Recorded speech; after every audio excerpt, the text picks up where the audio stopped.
Never miss a live stream. The What's On Guide to live stream events and shows now has its own website. You can find the guide at whatsonguide.scot, independencelive.net, or on multiple Facebook pages. Do you create your own live stream events and shows? Get them registered on the guide.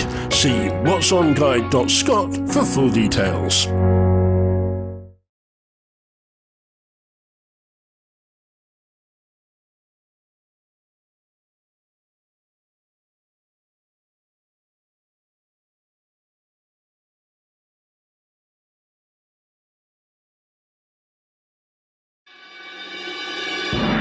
This is a new voice for a new Scotland. We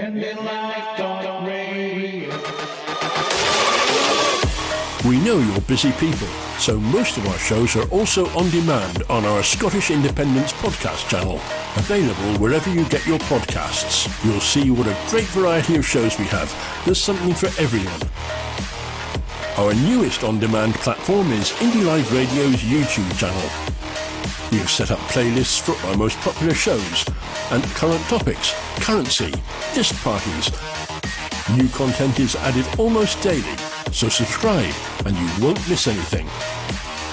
Join us. Thanks for listening.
It's not acceptable to say we just keep on trying and we have another mandate and we have another mandate, we keep on trying. You've got to make a political judgment that it's not going to work and say, well, in that case, we have either got to admit that we're not going to go for independence. And this is where I think the government has not been honest with people.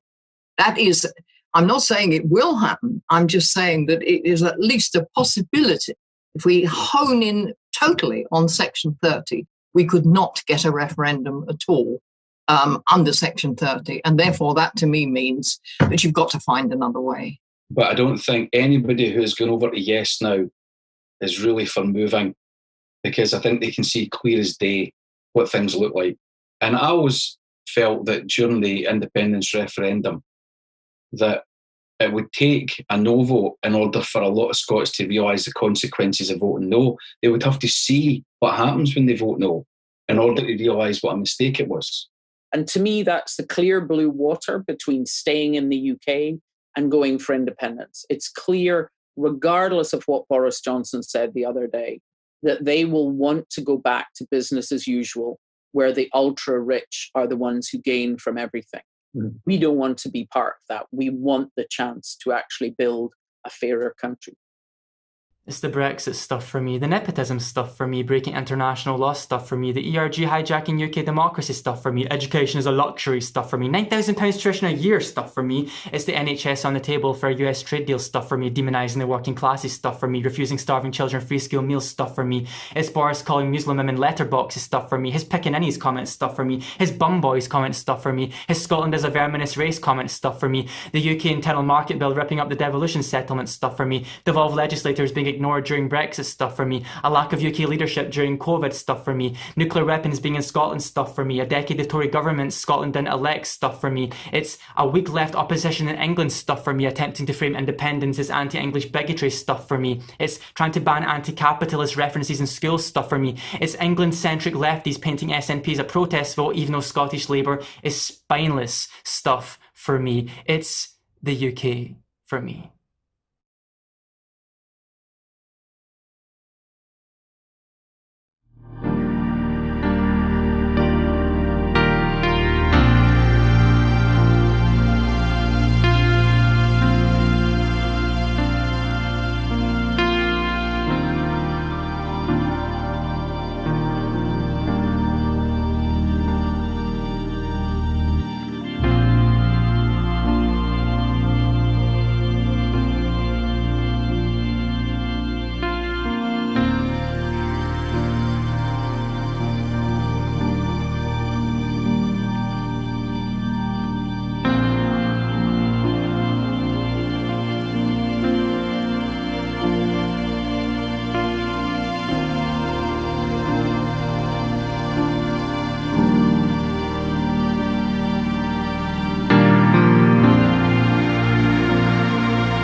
You can watch this again. You can be part of it. It's Independence Live. Yeah. A few people asked about YouTube. It'll be YouTube/Independence Live. That's where you'll find the footage.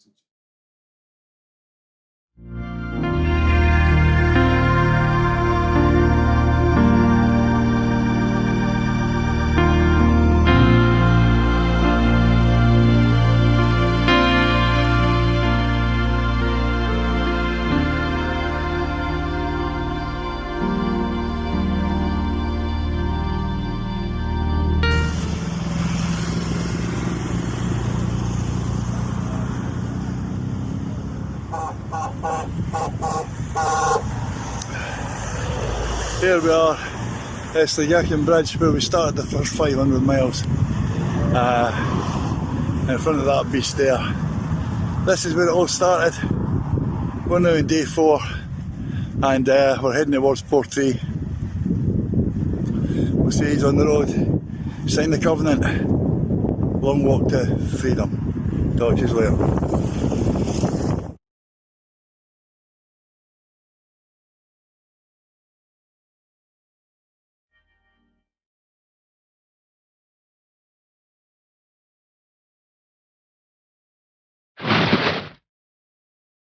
Hi there, I'm Cliff. And I'm Russ. And we're from the Veterans for Scottish Independence 2.0 group. And we're just invading your privacy today to let you know that we will be very shortly pushing a programme out on live stream to do with the veterans, their needs as it will be during an independent campaign. The next independence campaign, and indeed in an independent Scotland. So get yourself in gear, come and join us, pull up a sandbag. Yes. Thank you. Cheers. Wherever you stand, get the fresh view of what's happening in Scotland with iScot.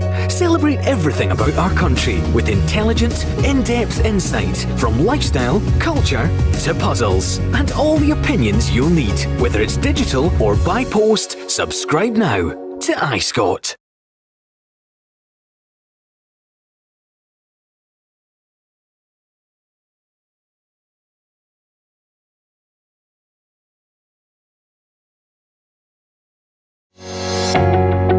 Never miss a live stream.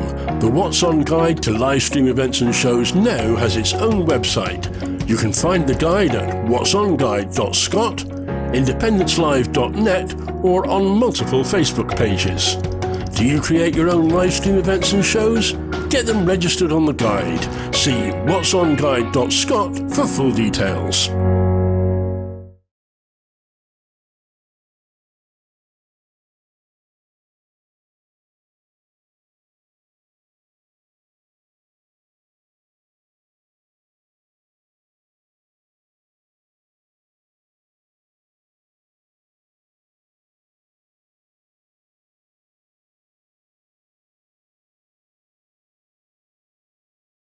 Okay, good evening. Welcome to this evening's pre-recorded Building the Scottish State, and I have the pleasure of having Chris McCusker with me again for today, who is I believe you're convener of the Socialist for the NSP. Is that SNP? Is that correct? Vice convener of the Socialist group, membership secretary of the trade union group, treasurer of the Friends of Palestine, and all-round socialista.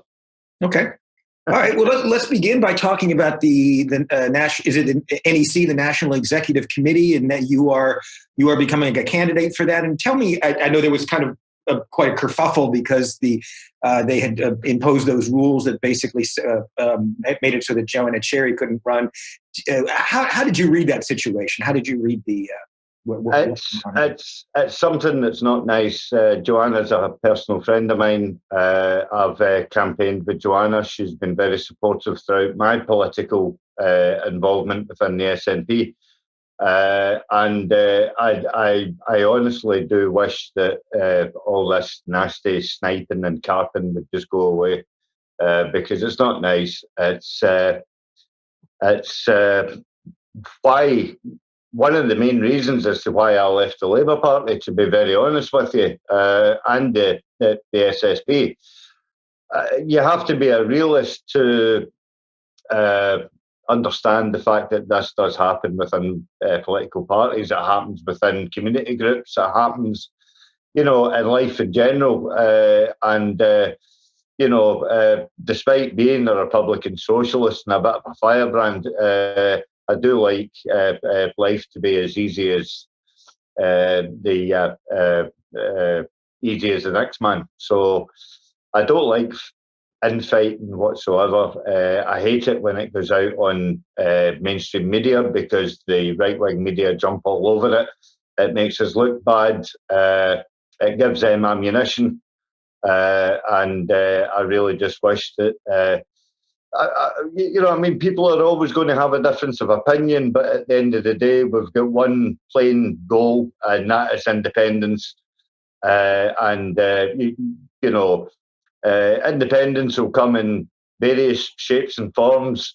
My view of independence might not be the same as yours, Mark, but at the end of the day, it is the one goal, and that one goal is independence. The time for recrimination is after we get independence, not before.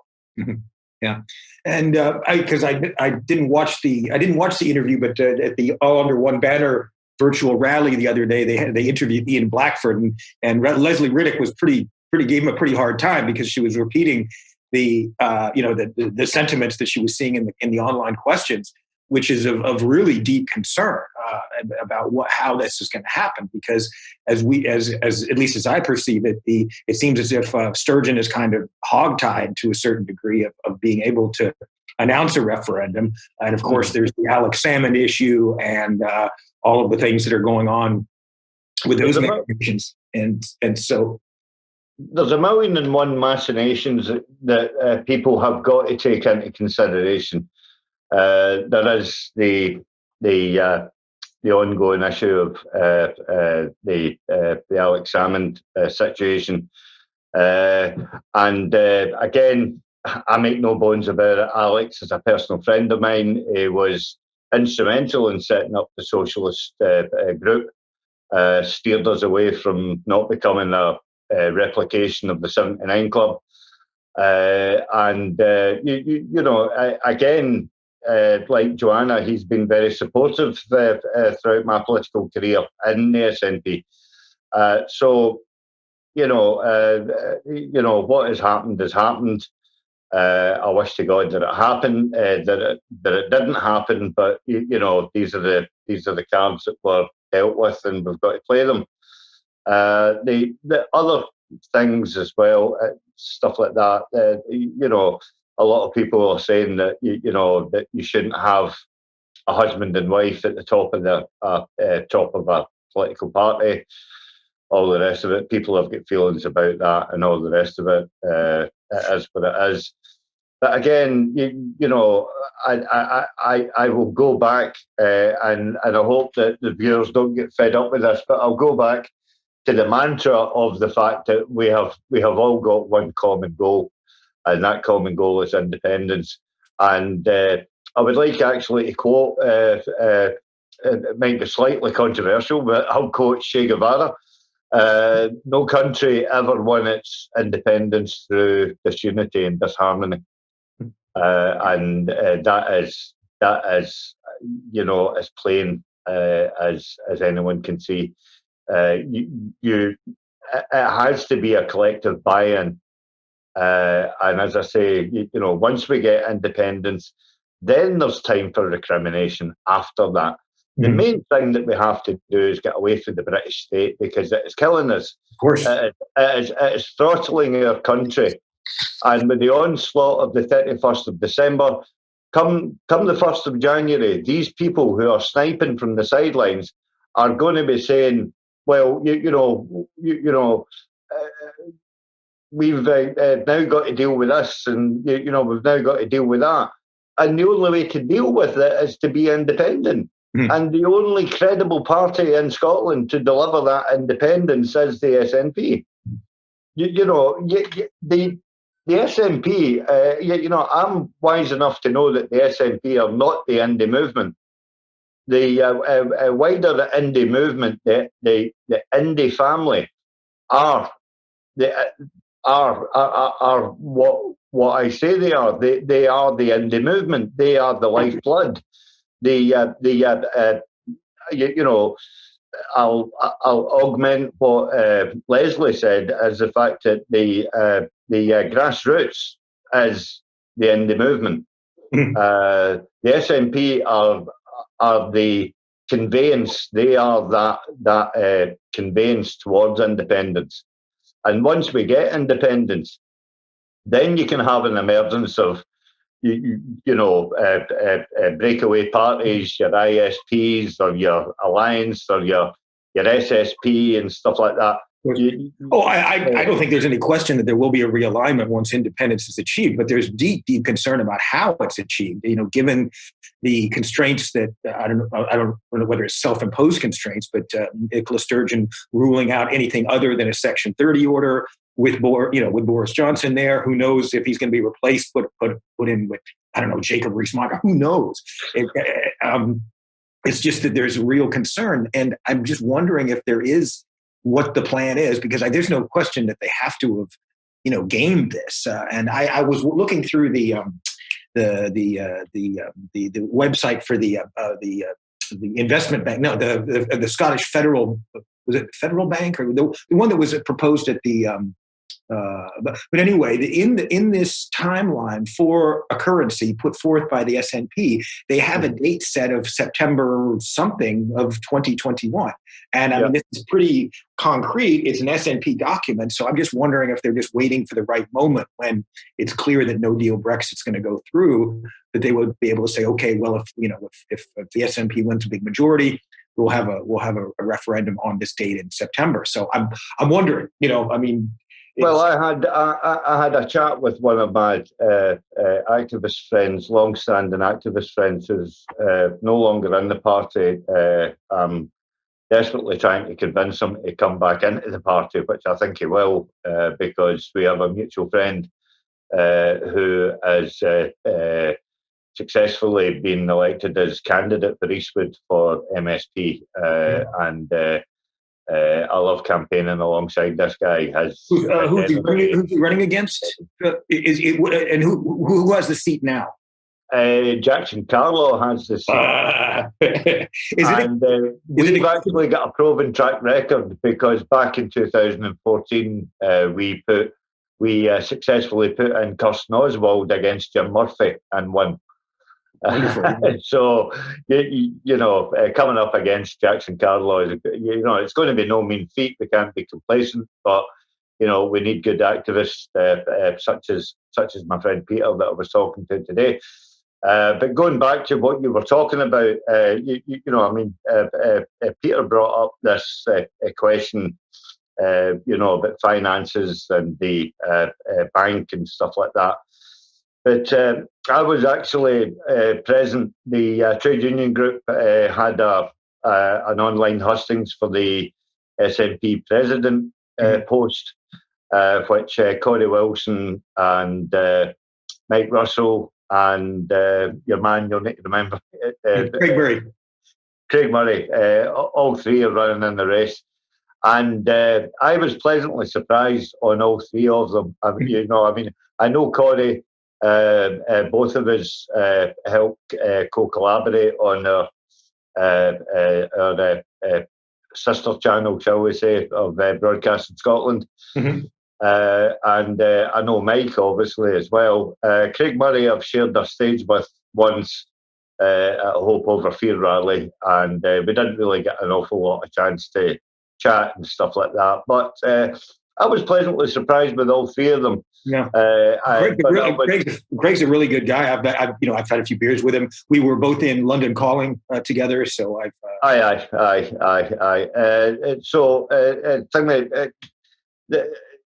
Some of the things that Craig was coming out with, such as the actual question of a husband and wife partnership at the head of the party and things like that, really makes you sort of like, sit back and ask yourself some questions and stuff like that.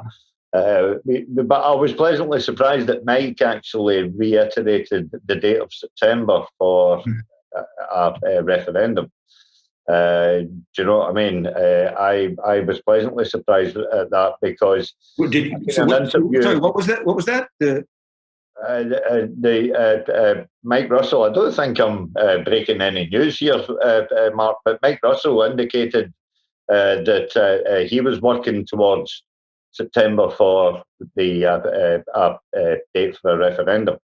Great. Well, it's in there. You know, this is on the back of as well. I watched an interview with Drew Henry MP, and he said the exact same thing. I think it was Sophie Ridge or Kay Burley or one of the two on Sky. And you know, it's as public out there as public can be. Yeah. I have no inside information, despite the fact that I'm Nicola's number one comrade on Twitter, that is. But I have got a funny feeling that she will use her Andrews Day speech. I think she'll use that to great effect. I think that will give heart to an awful lot of the activists. Pardon my heresy, but when is St. Andrew's Day? St. Andrew's Day is sometime in November, my man. It's coming up. Is it the 25th? Okay. Round about that. I think it's the 25th. So she will use that, I think, to spur the activists on. You know, I have to put a plea out to people, and I know that their patience is running thin. My patience is running thin as well. You know, I put out today, it's my 54th birthday today, and I said that for my 55th, I want to be celebrating it in an independent socialist Republic of Scotland. And an awful lot of people have echoed that sentiment, and I dearly hope that the SNP get their finger out and deliver it, because we can't go down the road that Britain is going down. We know it's a road to oblivion, you know. But I think people need to take an awful lot of pointers and stuff like that from various sources. I watched FMQs today, and Nicola was questioned by one of the Tory MSPs as to when Scotland will commit to having a free port, and she basically said, we're not even thinking about it at the moment. Do you know what I mean? That tells you a lot. That tells you a lot. Sorry, repeat that. I didn't quite understand. During First Minister's question, she was asked about a free port. What do you mean? Right. This is one of the this is one of the Tory wish lists, that the ports around Britain become tax free. Right. And basically creating a race to the bottom. You know, she basically reiterated the fact that she is not going to go footlong into it with her eyes shut at the behest of the British government, you know, without doing the checks and balances to make sure that, you know, anything that is going to require investment into the ports, you know, it has to be done on with a green credential. It has to be done with checks and balances with regards the paying the living wage, also workers' rights, all the rest of it. So you know, she's not going to do it on the cheap the way that the British establishment want. And if it's not a viable option for Scotland, she will not have a free port in Scotland. You know, and basically, as a pie in the sky offer, because you know, January the 1st doesn't give you an awful lot of time to put the infrastructure into some of the ports that are actually so decrepit in Scotland because they have gone to rack and ruin. You look at the crossing at the moment between Cairnryan and Belfast, and there is not nearly the amount of infrastructure to have the necessary paper checks, vehicle checks, lay-bys, parking arrangements, toilet facilities, you name it, and all the rest of it for any more than 100 vehicles at a time. Yeah. If you've ever been down in Cairnryan, it's a very, very small. I haven't been out there. It's a very, very small port, and it is only used for domestic. I would probably say that Cairnryan is about a tenth of the size of Dover or even Calais. Yeah. It's minuscule on that scale. The bigger port in Scotland at the moment is Rosyth, Edinburgh, Leith, and obviously Aberdeen as well. They're all larger ports, and we should be putting investment into those ports in order to establish links with Europe. Because there used to be years ago there used to be an established crossing between Rosyth and Zeebrugge, and it's a no-brainer. Scots can go over to Zeebrugge and travel down the coast in order to get to Paris. There's no need for Scots to drive down to Dover in order to cross over to Calais. Yeah. No disrespect to Calais. I've got a deep affiliation with Calais. And what are your ideas on making Scotland become a socialist republic? Because what I'm detecting is that I think that one of the problems with the Sturgeon and Murrow running the place is at least that I perceive that George Caravan did an article a few months back that's saying that they've been kind of getting close to some plutocrats, like the Duke of Buccleuch and the agribusiness and fish farming and fishing like that, and basically getting close to the moneyed interests. And my fear is that once independence is achieved, that there'll be kind of a cabal, that the way that the state is constructed will be like the United States, that reflects the interests of the ruling class rather than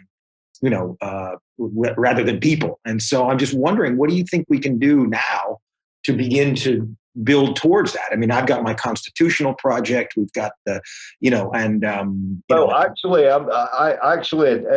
it's good that you brought that up, because I would urge you to get in touch with Mike Russell, because Mike said that he foresees that the Constitution would actually need to be rewritten. Mm-hmm. I have. He has what I've done. So he's So, but on your more substantive point, my vision could be totally different from anyone else's, and that's a beautiful thing about socialism. Socialism has got about 1,001 derivatives. Everyone's take on socialism could be completely different. Mm-hmm. But if you, having grown up in the United States and having socialism be this terrible thing, you're a socialist, and you can if you're accused of being a socialist, you can lose your job, or even worse, communist. But they've never defined what it means. I mean, Bernie Sanders ran, and they was always a socialist. But for me, the United States has never been. Just a government that's socialist is something that is a government that actually that makes sure that their citizens are taken care of. I mean, it's really basic. Things like healthcare, and the United States hasn't ever really been like that. You had the New Deal of the 30s and the Great Society of the 60s that went towards more civil rights and more economic rights, but. Mm-hmm. Like Thatcher here or in the UK and Reagan in the States, that was, began to be rolled back, and now it's just hanging by a thread, things like Social Security and stuff. So I'm just wondering how in Scotland we can anchor those things more in a constitution. And well, my perception of socialism in America, I think the last president, for my mind, and this is not because of my Irish roots, but obviously JFK was as close to a socialist president than you can ever get. Yeah, maybe rhetorically, it's really interesting because I'm wondering, because a lot of LBJ was the one that signed a lot of these things. You wonder what if it had gone a different path, if Kennedy had been kept alive. And he certainly was very effective when he visited the West Virginia and the Mississippi, and later Robert Kennedy, the Mississippi Delta, and saw the extreme poverty which existed, and was motivated to But, in sort of like modern day, I see. Now that obviously, Trump's so far on the right, he couldn't get any further if he tried. But with Biden, they're actually calling him a bit of a socialist. That's ridiculous. That's ridiculous. I know it's ridiculous, but I think that they're doing it more as a smear campaign than anything else. Absolutely. Because to accuse an American candidate or American president of being a socialist, you're disengaging an awful lot of the Hispanic vote, the Latino vote, all the rest of it, because, as you alluded to, the very minute that you mention socialism, they automatically think of communism. And these are countries that have suffered under communist regime for, a long time, and they would cut their right arm off rather than have anything to do with communism or socialism. But then, on the other side of the coin, you have the white class American people who were told back in the 1930s, and 1940s, 1950s that if you had socialist tendencies, you must be a communist. You have seen it throughout the various sort of clearances within Hollywood. So many actors didn't get half of their films commissioned because that they were outspoken, with regards what was happening in Venezuela, what was happening in obviously Vietnam and stuff like that, and all the rest of it. Anybody who spoke out against Vietnam was obviously a communist. That was such as the American mantra. Socialism on that side of the pond is completely different to socialism on this side of the pond. And when you bring socialism up in Britain, obviously it's got echoes of Michael Foot and Naidheachdan and and all the rest of it. What did Naidheachdan ever do for us? Oh, he just delivered an NHS which was free at the point of access for everyone. But that's neither here nor there.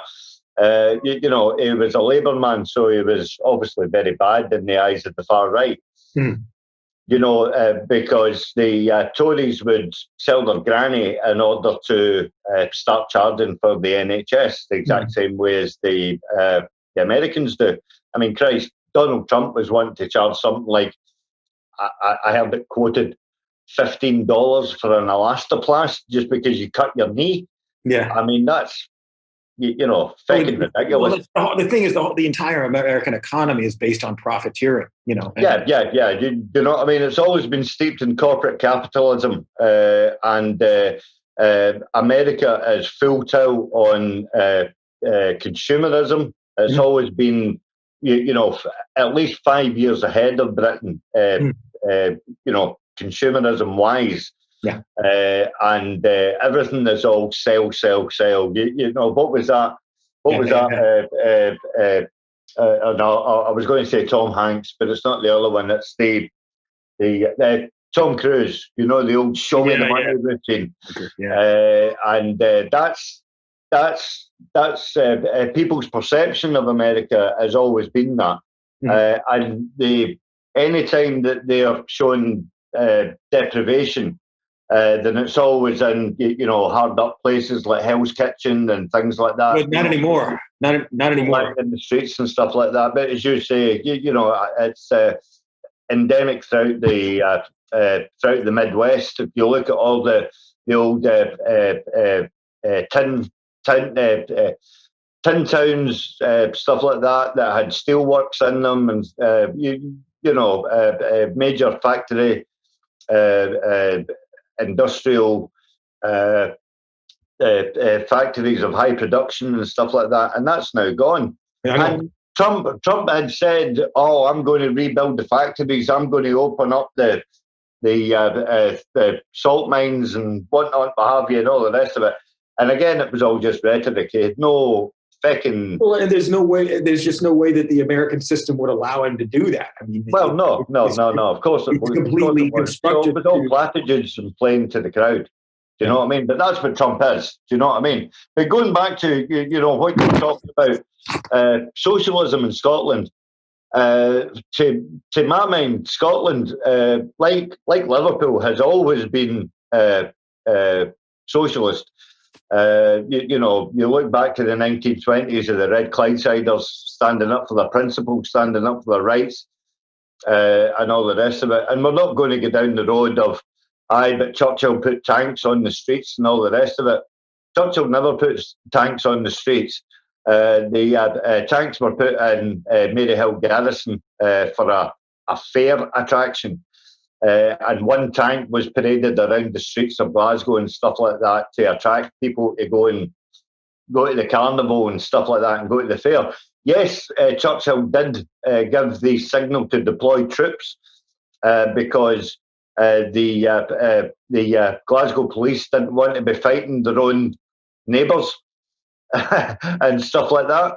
So, from that point of view, yes, Churchill did order the troops in order to bring a bit of calm and a bit of harmony to the streets of Glasgow at the time of the Clydesiders. That was like 1917, right? That was 1917. It was right at the same time as the Russian Revolution, the Communist Revolution. So yeah. But again, and of course, it was right near the end of World War I, when there was obviously, mass discontent. Yeah, and mass unemployment as well. Yeah. So they were fighting to keep the jobs that they managed to keep. All throughout that, and the people of the Clydeside knew how much value the Clyde was to the war effort. Yeah. And stuff like that. So, they stood up for their principles and stuff like that, and they eventually they won. But it didn't really sort of like garner any traction and stuff like that. But through the history of Scottish trade unions and stuff like that, they've always stood up for workers' rights. And there's some revelations that I'll like to come on to later regarding the STUC, which is absolutely welcome news. Scotland's always been on the left of centre. Yeah, I've certainly perceived that from the beginning, and they always and so they're just, people seem to care about each other more. I mean, they always ask how you're, tell your mom I was asking for, just these things that that people just, there's a basic caring of other people that doesn't necessarily exist, or exists in different degrees. But I mean, America and the UK have been has been deliberately kind of indoctrinated. I mean, after the First World War, they were the beginnings of the American public relations industry was beginning to move into high gear, because they realized that the First World War, why would people want to go and go off to Germany to get killed or kill Germans? I mean, so yeah, but in Britain at that time, fascism was an unknown quantity until we actually seen Mosley in his black shirts. And people saw it as very, very threatening and very ugly, obviously. But which is in stark contrast of the ethos of the Scottish people, as you say, welcoming and sort of like sharing and all the rest of it. So my own perception of socialism is that if you have got an ounce of fairness and equality in you, and a wee bit of social justice about your body, then, you know, deep down in your bones, you've got a bit of socialism in you, whether you like it or not. And sometimes it comes out when you're sort of like passing a homeless person on the streets of Glasgow and stuff like that, and you put a pound in the guy's cup or the women's cup. You know, sometimes it's through online giving or, you know, just basically pouring your heart out. You know, I share content from my friends in Care for Cali, you know, where we're constantly asking for warm winter jackets and sleeping bags and stuff like that. Yeah. And the amount of people, I've had 3 people at my door this week that have just dropped off stuff and said to me, you know, I know you can't get it. Well, no, they've actually said, can you take this to France for me?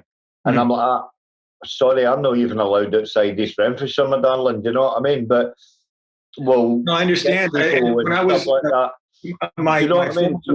my former wife's father, who was very syndicaliste and lived in Bordeaux, they remember sending food and supplies to the miners' strike during the 1980s under Thatcher. Yeah. So yeah. You know, I mean, it's always. I think it's always been that way. That if you know, socially minded, you know, there was always a great one. You know, like years ago, kids were called latch kids and stuff like that because no one locked their doors. Yeah, the front doors were on the latch, and you just chapped it and walked in. Yeah, do you know what I mean? And you know, inherently you get a cup of tea and a custard cream, and you sort of like pass the time of day, and then that was you were on your way and stuff like that. And that kind of sort of like social inclusion, you know, has been inherent within Glasgow. I don't know much about the East Coast, but certainly in Glasgow, it was always the case. Certainly when I was growing up, and you know, sort of like it was only bad people that done bad things and stuff like that, and all the rest of it. And it was, you know, certainly not in your own street because I don't know if I'm allowed to say this, but you know, it's a wonderful phrase, but they don't shit on their own doorstep. Do you know what I mean? So, from that point of view, I think you know the ethos of having fairness and equality. You know, and you know, it's entirely up to yourself if you subscribe to the thought of the redistribution of wealth. Then you know you're pretty much ticking off all the key boxes for socialism. And what could be put into a constitution that would ensure that this type of you know, because I think it is a natural fit for the Scottish people. I mean, they've lived under, you know, they've always been since I started coming in 1977, I've noticed that. I remember, you know, staying in my auntie's place and they were always just pressing money into my hand to go buy some sweets at the corner shop. And, you know, they were just so excited. They were so excited to have us there. Oh, we're a better guy, you know, and you know, it was such an and I'm just wondering, like, you know, how can you kind of wire that kindness and empathy into the political system so that you know, because there's the question, because for example in my draft I guarantee workers' rights, I guarantee the right to collectively bargain and to form unions, and it should be illegal to try to prevent that right from occurring, you know. I mean, more like it is in France. I mean, in America, you just have these, you know, it's just psychotic, the degrees to which they go to prevent, you know, forming unions. I remember when I worked at Burger King when I was 15, my first job, they were sort of letting me, you know, see what it would be like to be a manager kind of thing. And I was reading through the manager's manual, and it had a section, prevention of union formation. And I think it was basically like, if anybody even starts to talk about forming a union, call management and we'll come in and bust it up good. Walmart has a SWAT team, basically. They send out to any, you know, store that even where there's even rumors of people trying to form unions. I mean, it's just. Well, I find that really funny because I was a grocery manager with Safeway when the Americans owned it. Mm-hmm. You know, before it was sold to the Argyle Group in Scotland, and they were a wonderful company to work for. They recognised unions. I was in USDO at the time. That was the first union I was ever in, actually. And you got double time for working on a Saturday night. You get a fifth of your hourly rate for your night rate. Yeah. You got an unsocial rate between 8 o'clock and 12 o'clock before you went on to your night rate. You got time and a half and stuff like that, and all the rest of it. You only worked a 4-night week, so you had sort of like the Friday, Saturday, Sunday off. And so obviously, if you'd done your 4 nights plus your Saturday, well, I mean, you know, that was you. You were into major bucks.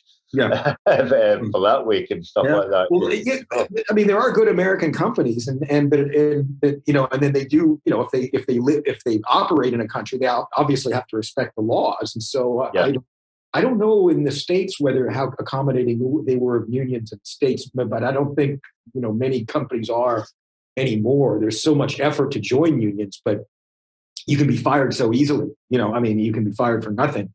And so the labor laws, to the extent that they existed, have just completely, you know, crumbled, really. And now there is, you know, to a certain large degree, you know, there is obviously a trade union movement within America and stuff like that. And you know, I think it would be right to say that you know, they're not enjoying the best of one thing is that it's so hard to form a union because you have to go through so much. Basically, you have to get 2 votes. You have to petition the National Labor Relations Board for them to recognize the union. And so, and you have to, first of all, you have to organize to have a ballot. I think you have to vote twice. Yeah. And so, but you know, given my experience at Burger King, I mean, especially the service sector, just, you know, you can't. It's so hard to form unions in that, and there's the efforts to do so. But the thing is, if they you know, whisper that you're trying to form a union, you know, you're just fired. You know? Yeah. And it's been raised to you know, when I was, you know, in the 70s and 80s, you know, you had the kind of erosion of the industrial unions, but the private sector, the public sector unions were still stronger than, you know, I think a good 30% of the government workers belong to a different union. But more recently, it's been absolutely psychotic, the degrees to which they go. It was a good example was a few years ago when they were in a Volkswagen factory in Tennessee, and they wanted to form a union. And Volkswagen was totally cool with it, man. Yeah, sure, we got unions on boards, yeah, no problem, you know. And so they're proud to have the election, you know, and Volkswagen had no problem whatsoever. But the Republicans still came at it like just a battle, you know, and they actually formed up not forming a union because that would have set a precedent for other ones as well. Even though, you know, even Volkswagen was like, yeah, no problem. We got unions. Well, you know, that actually leads me on nicely to you know, the trade union group within the SNP. We do a lot of work in collaboration with the STUC in Scotland, and you know, we've got a fairly good working relationship. You know, with well, now it's Ros Foyer, but Dave Moxon's still there, and in fact, Dave's given a keynote speech on Saturday with AGM and pre-conference meeting as well. So you know, we've got a fairly decent relationship with him, which smacks in the face of Richard Leonard, who constantly says when he's in Hollywood that the SNP don't engage with the unions. And it is an outrageous lie. No, absolutely. You know, because I know for a fact that Nicola has had many a meeting with Larry Flanagan of the EIS, She meets with Unison on a regular basis. So it's disingenuous to say that Nicola hates unions, because it's not the bloody case. Point of fact, and I can speak obviously from experience as the membership secretary. The trade union group at the moment has got about 12,500 members. Mm-hmm. Back in 2014, we had 14,500, and that was nearly eclipsing the Labour support in the whole of Scotland. Mm-hmm. So let's knock this one on the head. The SNP are not anti-union. They're definitely not anti-socialist either, because Nicola is well aware of my roles within the party. Mm-hmm. She's well aware of the socialist group. She doesn't have an issue with it. So from that point of view, I think that people on the left need to sort of like not sort of like take a long hard look, but they should have a second thought about the SNP, because the whole reason that the SNP socialist group is there is to keep the party as much to the left as possible, realising the fact that the party are centre left. Mm-hmm. Our main job is to make sure that the party and the party hierarchy do not capitulate to the centre right, and that's just our job. And if we're there, ever present, and we've done, myself and my comrade Graham Campbell very well. Sure. Myself and Graham and formerly another comrade John Sweeney, we've attended marches along, and we've stood shoulder to shoulder with Richie Venton and stuff like that from the SSP. We've stood shoulder to shoulder with Tommy Sheridan, from Solidarity and stuff like that, and we find common ground with all of them. They are still comrades. They are still brothers, and we. Recently publicly came out and supported Richie Venton with his stance against IKEA, the shocking treatment that he got for standing up for workers' rights, and we will continue to do so. So the left in Scotland is not as fractured as what the left is down in England. However, the left in Scotland has lost its way, and we're all going towards the same goal, but we're going at it in different directions. And do you find we need to try and join that up? And do you find any kind of serious neoliberal strain within the SNP? Craig Murray made some criticism of Mike Russell because in a book that he had co-authored, he said he was talking about the privatization of the NHS, and I'm certainly not going to describe that necessarily to Mike Russell's a view, because he said that it was kind of a dialogue, and so I'm not saying that's necessarily his view, even though it was in a book that he co-published.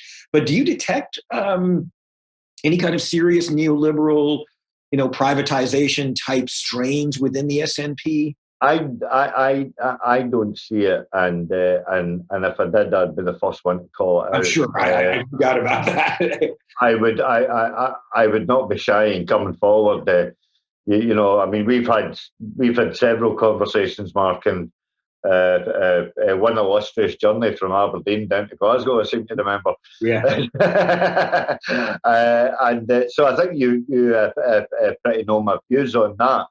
In fact, one of the best interviews that we done actually was with myself and you and Graham.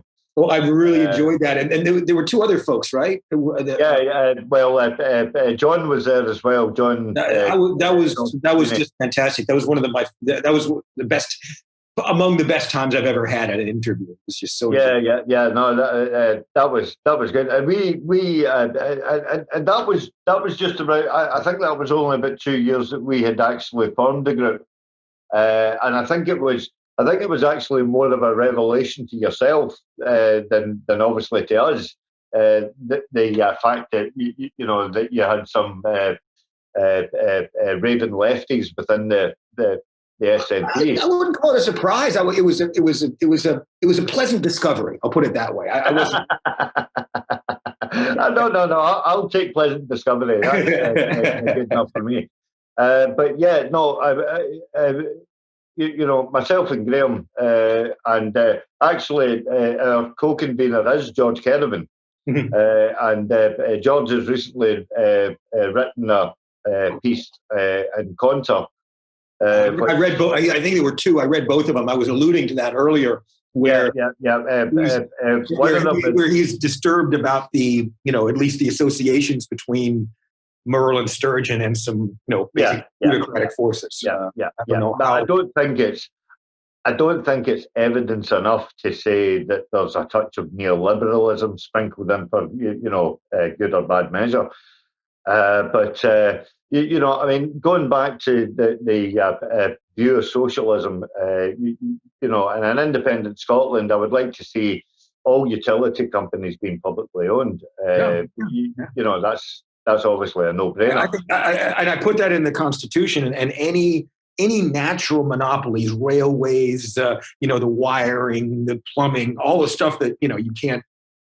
Separate companies delivering, stuff like that. But that doesn't mean that the privatization is complete. If a company wants to have run a meal service on a train, I don't see any problem with that. But there has to be ways of if it doesn't work out right, that the state can take it over and make sure that the contracts are abided by. Similar to what's happened going on with the East Coast line. But people at this moment in time don't actually understand that the likes of trade union law is not devolved to Scotland, so we cannot do anything about it. And I mean, Britain are at the they're in the driving seat of the gig economy. They are championing the gig economy. To sort of like be the baseline for the fourth industrial revolution. And the gig economy is littered with zero-hour contracts, no workers' rights whatsoever, no working time directive. There are no terms and conditions. You get no sick pay, you get no holiday pay. You have to buy your own uniform for stuff like that. You have to, in certain cases, you have to buy your own petrol before you get recompense for it, a month down the line. So it is really, really precarious employment that Scotland isn't in charge of. And, whilst we can watch various sort of like pub owners and stuff like that, with the likes of the guy, Wetherspoons, there is only a limit as to what we can do in order to, keep in touch, with his baseline practices, through exploitative contracts and stuff like that. And these are where, groups such as Better Than Zero come into the fore. They are absolutely wonderful. They do great work, and people are not shy about whistleblowing, to them and highlighting people that are dabbling in exploitative contracts and stuff like that. Well, that's the kind of thing where I would really like to begin to kind of get a nucleus of people together working on this, the different aspects of this constitutional project. Because, for example, I have those in the draft that I have. There is a word, the right to form a union, the right to. And this is with the advice of was it Neil Davidson? He passed away recently. He wrote a. I mean, you must know him. He was Ian. I think it was Ian Davidson. Ian Davidson. Yeah. He died recently, right? Yeah. I can't remember when, but I saw a few months back that he had passed on. But he was the one that recommended that in a constitution that you have the solid anchor of the right to form a union and the right to collectively bargain. And in the law, then you can stipulate how these things are enacted and what the law is against that. And so, I mean, I have a big section on labor law. The website's being upgraded right now to something a lot better. So, but have a look at it at wiki.scottishconstitution.com. And, because we can begin to think about how things like labor law can be enacted. I mean, who knows what it'll come to, but I think we're just leaving stuff, in abeyance, until there's this, logical a thought of, okay, we get independence, then we deal with it. But I think it'd be good to have, to begin working now on this type of thing so that we can, kind of keep it going in the right direction and towards, who wants the monarchy? I mean, come on, we got to wait till that. I mean, the thing is, it's being so. Maybe we'll have a referendum on it afterwards. I think people just want to. I think most people probably want, like you. I mean, a socialist republic. I mean, I don't think there's. There's honestly no need for a monarchy. As far as I can see.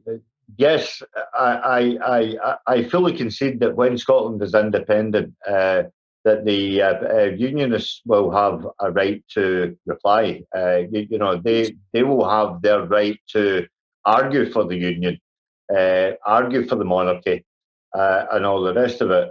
But these are two things that are outdated and should be left basically in the history books.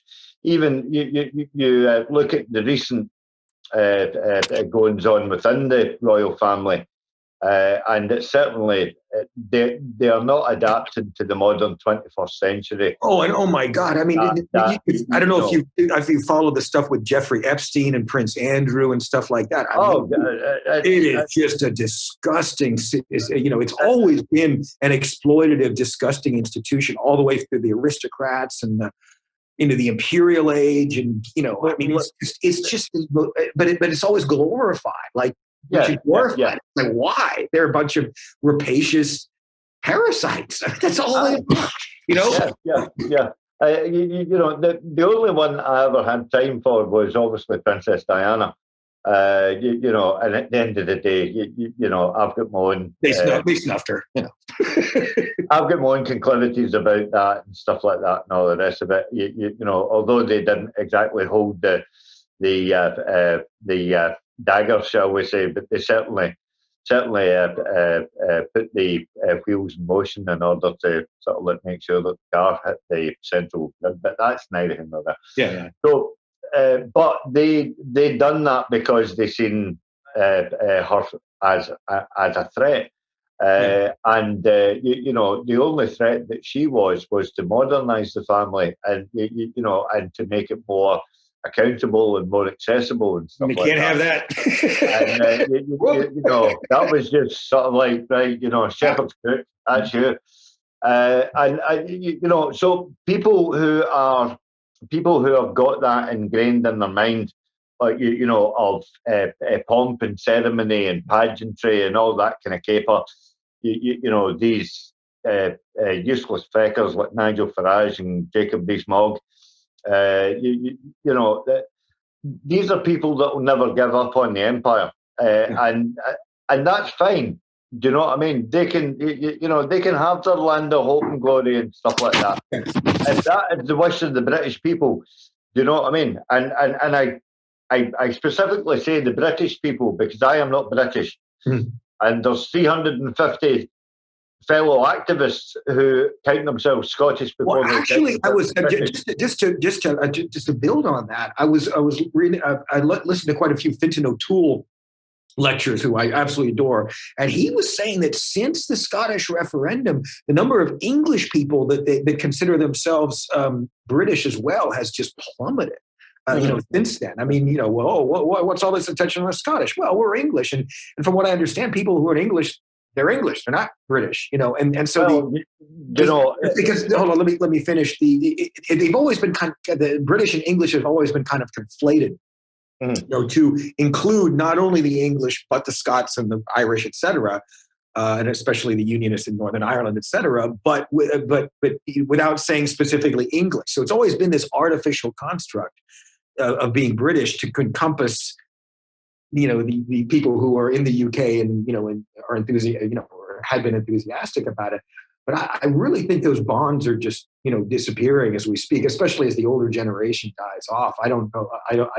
I just don't, in my perceptions, I don't see why people who, in Ireland who are 20 or 30 have any reason to, feel like, oh, I'm British or whatever, whatever. And so I just think Brexit is just like throwing all this stuff into chaos. But as I said, I think, I don't know if I got the statistic, but it was only like 20% of English people consider themselves British at all. I think, I'd have to go back to that, but it's really plummeted. And so English have a much stronger national identity too, but they don't know where to go with it. Does it represent the what I would always consider very deep, very decent English people that I met over the years, just very polite, very socially conscious, very just lovely people, and then I spent 15 years of my working life between England and Wales. Mm-hmm. My first son was born in Wales. My second son was born in England. Just off the M25, actually. Yeah. My ex-wife, English, and that's not the reason as to why she's ex. So so I've still got English brothers and sisters-in-laws down there that I've said, you divorce the parents and you don't divorce the family. So that's absolutely fine. That's great. But it's a different demographic that's growing up in Ireland at the moment, because Ireland's been 20 years free of the struggles. Yeah, and the millennials who are coming through into activism now don't know about. Yes, they know about the troubles in the past and stuff like that, but they weren't there, so it's not their. It's just their father, grandfather raving about it. Yeah. So they're moving on and stuff like that, and all the rest of it, and everything is like a rolling stone. The more that the stone rolls, the moss splitters off and falls to the side and stuff like that. So it doesn't have any of the baggage from the past, and the likes of the British monarchy, the British establishment, and all the rest of it, they are holding on to this sense of imperialism. Yeah, I agree. You agree with that? Because they have pinned themselves on an island surrounded by water, and basically said that we can stand on our own. But when they say that we can stand on our own, they are saying that knowing the fact that they have to be serviced by the other three constitutional nations within that conscript, which is the United Kingdom, because the United Kingdom is not a country in itself. It's an anomaly. Yeah. Anyway. No. I'd like to begin to wrap this up. So, well, can I just point one thing out to you, Mark? It's just very, very curious what you were saying there about the whole sort of Britain and America thing, because I noticed that The Simpsons actually lampooned this week in one of their episodes of a shortbread tin. And it was done up in a Union Jack. It was, bastardized in the whole butcher's apron. And they wonderfully, comedically took the piss out of that. I would honestly advise anybody that's watching this, go to thesimpsons.com, have a wee look at that. You'll find it on YouTube. Throughout. If you search Simpsons Simpsons Brexit or Simpsons shortbread even. Okay. You know what I mean? And have you been really good? The writers in The Simpsons have actually done this before. they have actually sort of like, looked into the future and actually depicted, they were the first ones to actually paint Donald Trump orange long before he was orange. And Lisa predicted his presidency. Yeah. So it's pretty. Okay. Anything else you'd like to add before? Again, I would really, apart from vote for me, NEC. But I would like to. I mean, especially if you're able to get into it, would be again beginning to work through the different elements of this constitutional framework that and how we can really build what you want, which is what I want. Socialist Scotland that just cares for its people at a basic level, and doesn't get to be completely overtaken by these oligarchical forces as in the UK. And so I'm a little concerned when I see, at least the perception that Sturgeon and Murrell are becoming very close to these plutocrats, and if however they construct the state will have too much influence from them, and Scotland, an independent Scotland, will be built in their interests rather than what we want, and so I don't know if these fears are founded or not, but you're more within your right to hold those fears, right? Just before we do sign off, I do want to make this point. It would be naive of anyone to think that socialism and capitalism cannot operate on the same scale, right? Mm-hmm. But that scale in itself, it has to be an equal. There has to be an equilibrium. Absolutely, right. So if you view the political makeup of Britain at this moment in time, given the corporate mantra that the British government dabble in. Mm-hmm. Touching back to what we were talking about, the heavy involvement of consumerism as well. Yeah, there has to be an equal yin yang. Sure. So there has to be, a bit of corporate, a bit of capitalism and a bit of socialism. Yeah, finding that fine balance and stuff like that. The last thing that you want to be doing is to be, setting yourself up for a fall by accusing someone of something that you have no evidence of. Right. Then you get into the realms of, you will get treated like Jeremy Corbyn. Basically. Thankfully we haven't discussed dear old Jez's fall from grace. But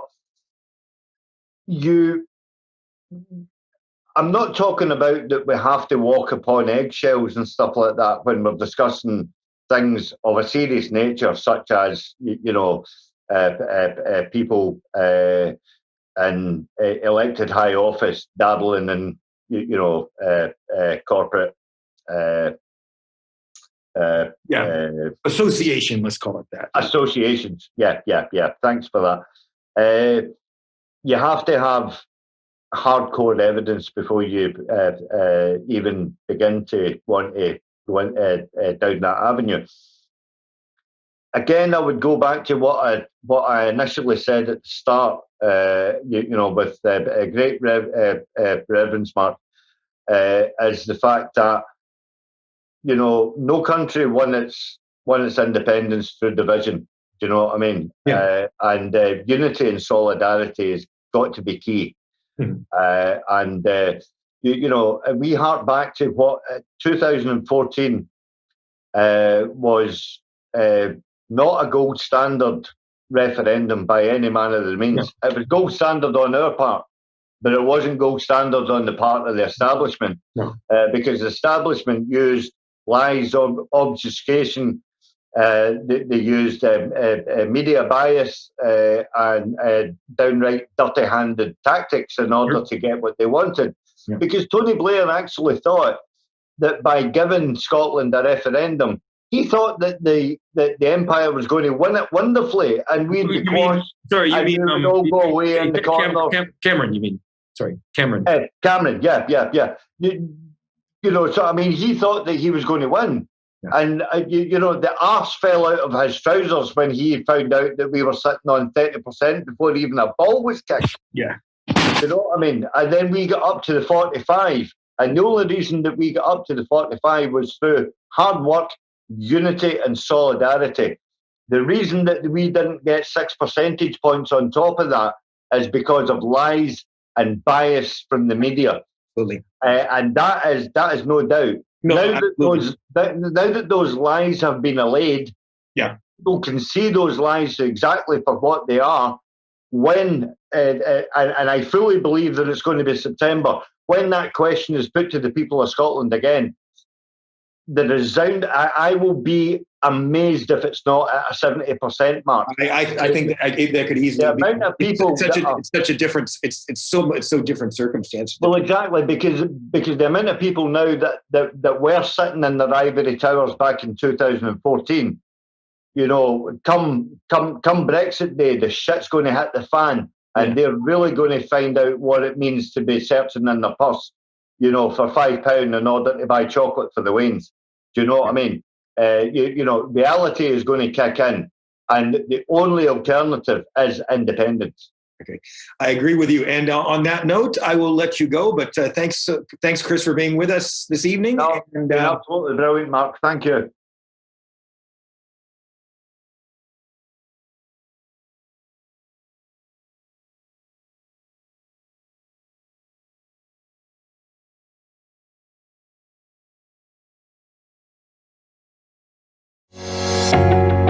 Never miss a live stream. The What's On Guide to live stream events and shows now has its own website. You can find the guide at whatsonguide.scot, independencelive.net, or on multiple Facebook pages. Do you create your own live stream events and shows? Get them registered on the guide. See whatsonguide.scot for full details.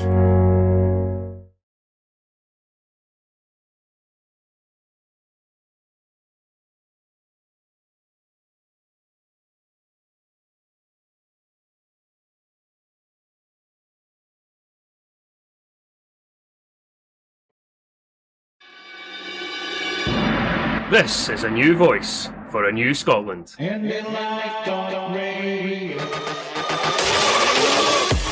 know you're busy people, so most of our shows are also on demand on our Scottish Independence podcast channel, available wherever you get your podcasts. You'll see what a great variety of shows we have. There's something for everyone. Our newest on-demand platform is IndyLive Radio's YouTube channel. We have set up playlists for our most popular shows and current topics, currency, disc parties. New content is added almost daily, so subscribe and you won't miss anything. Join us. Thanks for listening.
It's not acceptable to say we just keep on trying and we have another mandate and we have another mandate and we keep on trying. You've got to make a political judgment that it's not going to work and say, well, in that case, we have either got to admit that we're not going to go for independence. And this is where I think the government has not been honest with people.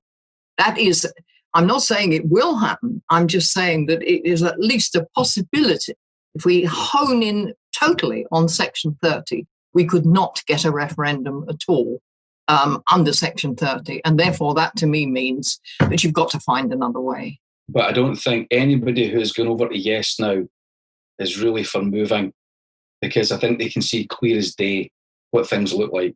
And I always felt that during the independence referendum that it would take a no vote in order for a lot of Scots to realise the consequences of voting no. They would have to see what happens when they vote no in order to realise what a mistake it was. And to me, that's the clear blue water between staying in the UK and going for independence. It's clear, regardless of what Boris Johnson said the other day, that they will want to go back to business as usual, where the ultra-rich are the ones who gain from everything. Mm. We don't want to be part of that. We want the chance to actually build a fairer country.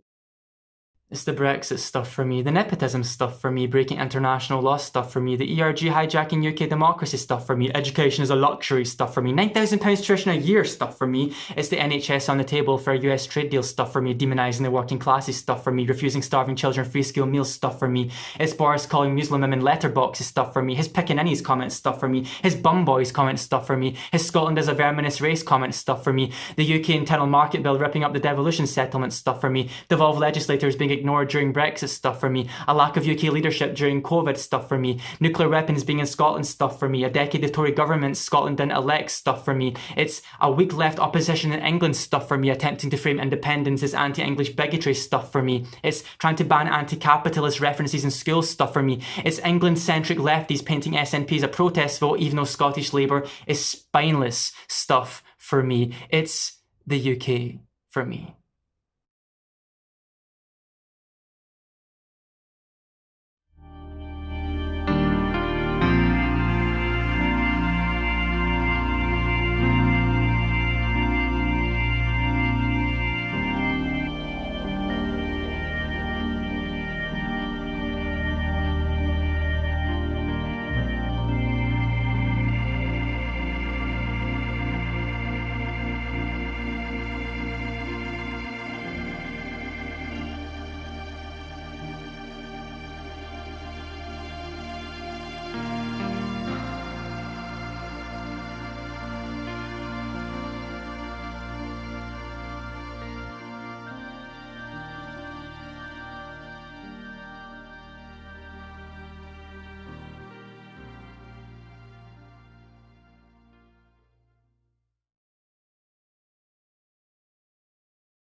Film, you can watch this again, you be part of it.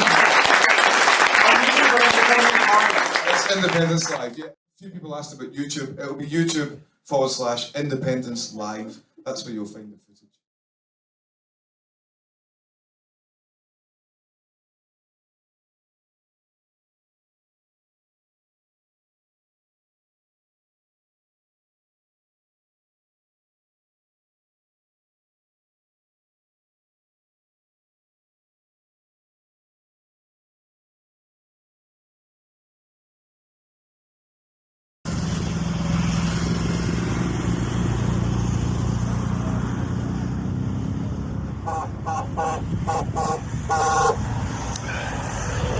Here we are, it's the Yackin Bridge where we started the first 500 miles. In front of that beast there. This is where it all started. We're now in day 4 and we're heading towards Port 3. We'll see he's on the road. Sign the covenant. Long walk to freedom. Talk to you later.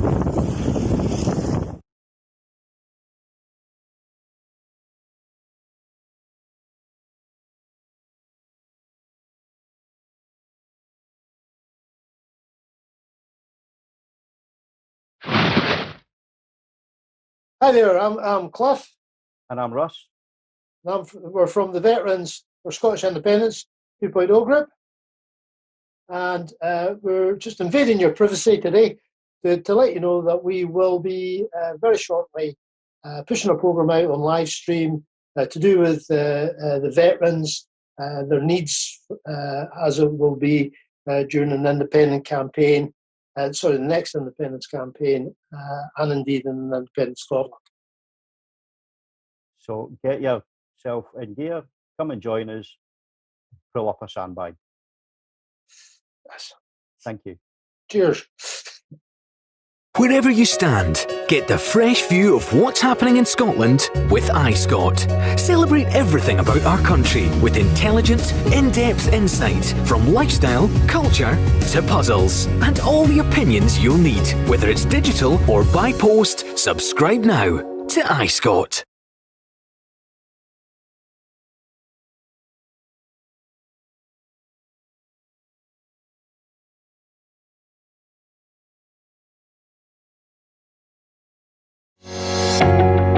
Never miss a live stream.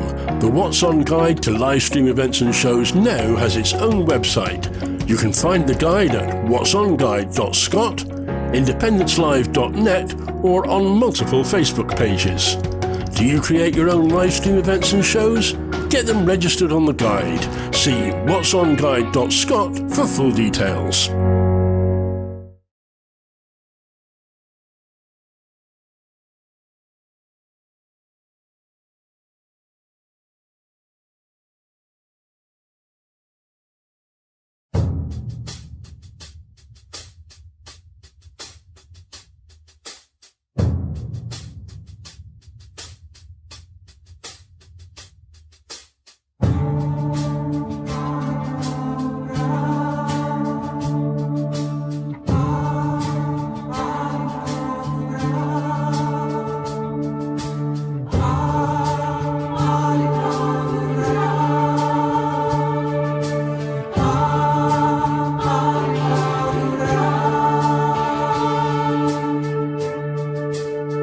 I saw you weeping outside the seat of power.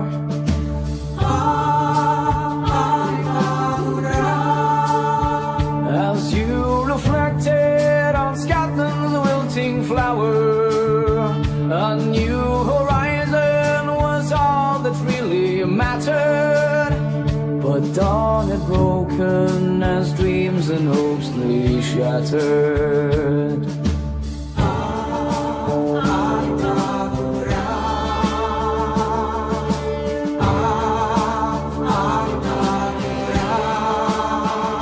The eye of the storm grew Wednesday in the meadows. The troops were gathering as Alba's future led us. Sing freedom's anthems, all nations join together. We shall be heard, our chains released forever.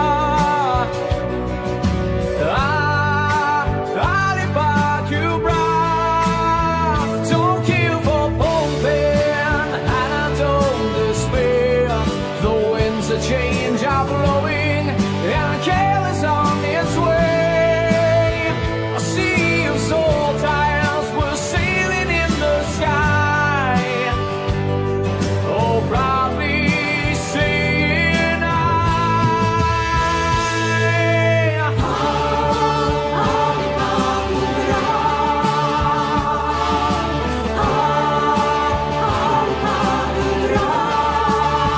close to success, a bright new future rising. Lies and deceit from traitors was surprising. You showed the way and gave us inspiration. The seeds are sown to once more be a nation.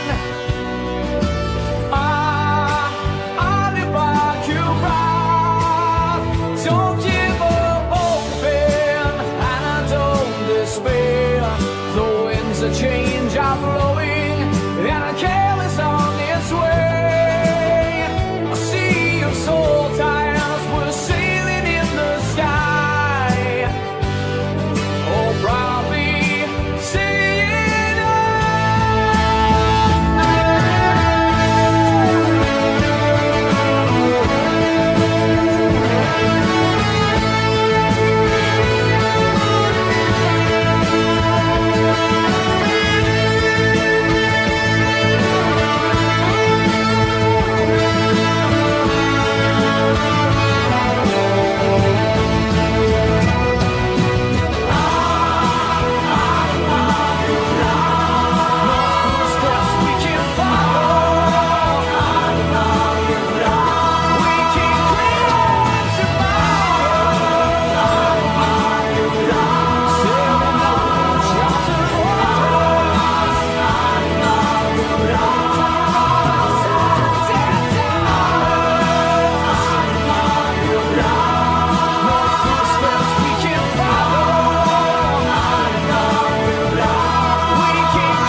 It's a song I wrote about 5 minutes ago called Carpe Diem, Hope Over Fear.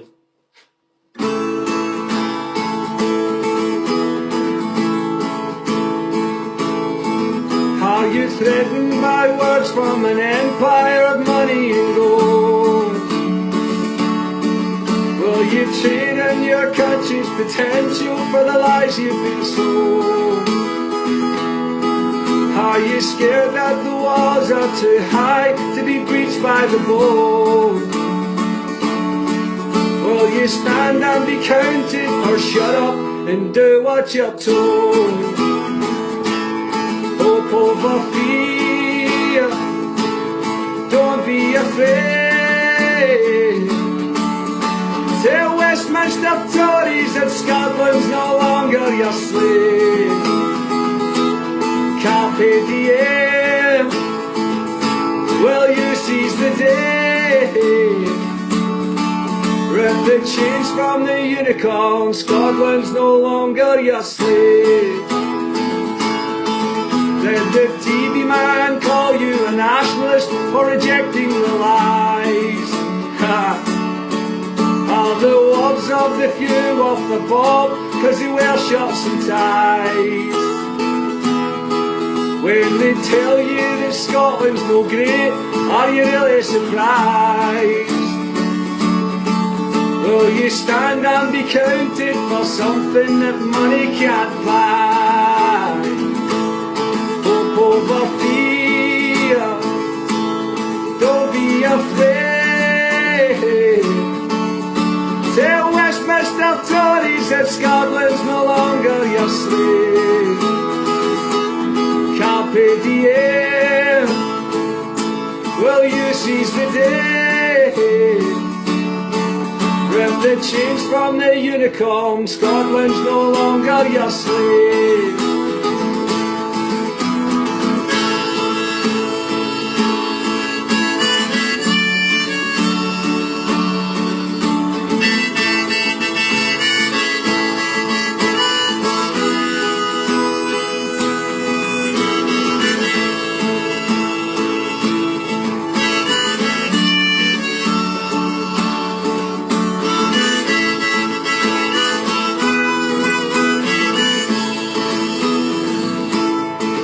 Are you happy that nuclear weapons are dumped on the Clyde? Fighting wars for the wealth of the few, how many have died? You can bury my bones, but the truth of it can't be denied. Will you stand and be counted, cause I'll be there stood by your side. Hope over fear, don't be afraid. Tell Westminster Tories that Scotland's no longer your slave. Carpe diem, will you seize the day? Rip the chains from the unicorn, Scotland's no longer your slave. Will the media tell you that England don't want you to go? And the taxpayer-funded MPs tell you just tell them no. No! But in Manchester, Nottingham, Sheffield, they already know that we're fighting for them, and it's only the start of the show. Ha ha!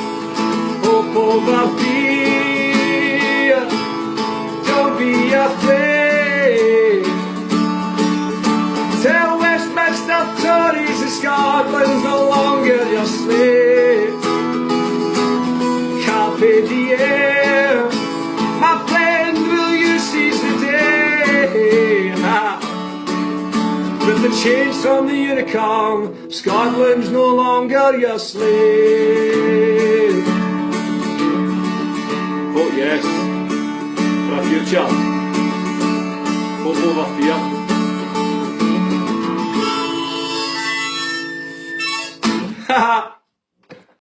I've heard senior SNP people quoted as saying, what you're doing is dangerous, because let's assume, Tracy, that you lose, then effectively you've put the case of independence back considerably.